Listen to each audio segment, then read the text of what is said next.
A couple of months ago, my dad called to tell me that one of my cousins just passed away. This cousin of mine was very young. She was in her mid-30s, married with kids. And the saddest thing about her death is that apparently she was sick, and she had been sick for quite some time. She told her husband that she really needed to go to the hospital, but her husband told her that he didn't have any money, so she couldn't go to the hospital. She eventually called her own father and told him that she was really sick and needs some money to go to the hospital. The father also said he didn't have any money, and he advised her to take some herbal medication and that everything would be okay.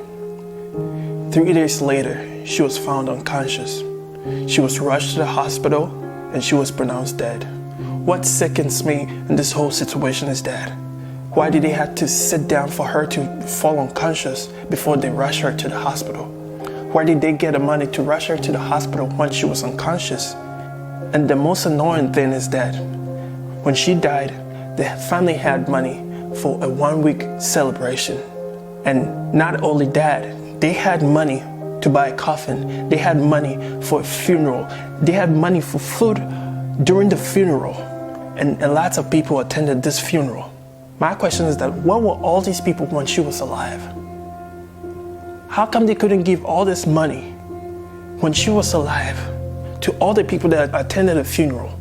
If each and every one had just contributed 1 cedi when she was alive, she probably wouldn't be dead.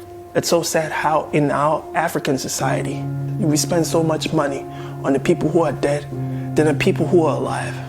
I honestly believe that a lot of people are not going to go to heaven because of this.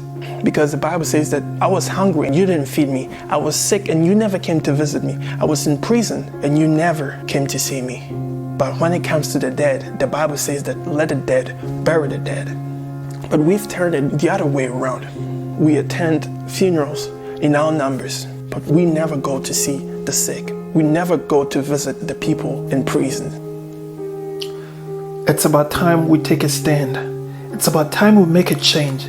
It's about time we stop spending huge sums of money on funerals and start spending that money on the sick. Let's spend that money on those who need it the most and prevent the senseless death of our friends and loved ones. The time is now for you and me to make a change. Because tell me, if not us, then who? If not now, then when?